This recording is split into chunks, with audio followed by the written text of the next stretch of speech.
Welcome to Sequoia, the industry's leading DAW for mastering and broadcast. This is a quick overview of the interface, some commonly used controls, and basic terminology to get you started. When the program opens, you'll see the Start dialog. On the right-hand side, you can open an existing project or audio file. The left-hand side gives you templates to create new projects. To begin with, let's load one of the included demo songs. Demo songs contain audio files arranged on various tracks and combined with effects and VSTi synthesizers. At the heart of Sequoia is the arranger, with its various tracks. Here you can arrange and edit your audio and MIDI files. On some tracks you can see coloured automation curves. These curves allow you to control volume and pan changes or effect automation. For projects with many tracks and longer durations, I recommend enlarging the view and zooming into the arranger. Use the zoom buttons at the bottom right to do this. You can also use one of the navigation shortcuts with the multi-arrow buttons. Editing can be done directly on the objects. There are other editors and managers which you can switch on via the view menu, for example the transport control. With the transport control you can play back the project or start your own recordings. You can also use the spacebar to play and stop. The transport control starts docked in the program interface. However, like all UI sections, it can be undocked and positioned freely, even on a second monitor. Every clip element in the arranger is called an object. You can open the object editor by double-clicking on any object. It also appears in the lower area of the program interface and can be positioned freely, just like the transport control. The object editor offers editing functions for every object, such as effects plugins, a 4-band parametric equalizer, fade in or fade out, time stretching, pitch shifting, or even looping.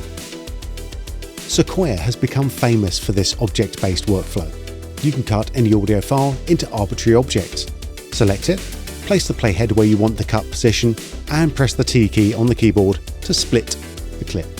This creates two independent objects that can be moved freely and processed with separate audio editor settings. If you don't like using keyboard shortcuts, you can split the clip from the top menu, Object, Edit Objects, Split Objects. The area to the left of the tracks additionally enables track-based workflows. Everything you adjust here affects all objects on the track simultaneously. In the track header, you can mute the track or listen to it separately in solo mode. For track-based working, switch on the track editor. The track editor is inserted on the far left of the program interface. It offers a large volume fader, controls for stereo panning, and many other categories such as track effects. Click on a blank slot to add a plugin effect. In the plugin browser, you have access to all effects and VST instrument plugins controlled by the track. The settings you make here affect all objects on the track. You can remove or edit an effect by clicking on the downward arrow to the right of the slot. Sequoia offers a full interface to mix the overall sound. This process is, unsurprisingly, called mixing. The mixer corresponds in principle to a professional studio mixing console, with many additional possibilities. Here you'll find your tracks represented as individual channel strips. In the channel strips, you can also access the same track effects you already saw in the track editor. In the mixer, you can group multiple tracks into subgroups or buses and perform complex routing setups. On the far right-hand side in the master section, the mixer offers further processing options for the overall sound. If you right-click on a control element, a context menu or editor opens in most places, allowing you to make more precise settings. To create your own Sequoia project, go to the File menu and select the option New Virtual Project. Give it a name and destination.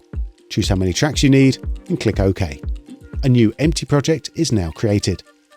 If this is the first time opening Sequoia, let's configure your audio system now. Open the system settings by choosing File, Program Preferences, System Options/Audio, or just press the Y key. For the driver system, it's best to select the ASIO driver of your sound card. Alternatively, the Flex ASIO driver is a good choice. If you have a MIDI instrument, head to the MIDI tab and select it from the list. You'll find a lot of other settings here, but for now, close the dialog. You load your audio files via the top file menu. First, select the track you want to import the material into. Choose File, Import, Load Audio File. Alternatively, you can simply press the W key, as in WAV. Of course, you can import many other formats than WAV. In this dialog, you can access audio files in all supported formats. By holding down the Control key, you can select multiple files and load them simultaneously. A dialog window pops up and you determine, among other things, the order in which the files are placed. In addition to audio files, you can also use MIDI and control included VST instruments, or third-party ones you've installed yourself. First, select the track that should control the VSTi. You can load the VST instrument via the plugin slot on the track header. If you have a connected MIDI keyboard, you can now play the VST and adjust it while doing so. Of course, the VST instrument can also be recorded. Perform a MIDI recording by first arming the red recording button on the VSTi track. Start the recording via the record button in the transport controls. Look a little to the right and you can also switch on a metronome if you need a click track. To perform an audio recording, the setup's similar. You can record as many microphones simultaneously as your audio interface has inputs. First, set the audio inputs to be recorded by the tracks. Right-click on the red record button on the track header and select the input there.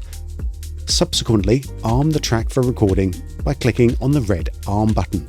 Finally, start the recording with the red record button on the transport control. Click on stop when you're finished and it will ask you if you're happy with it and want to save.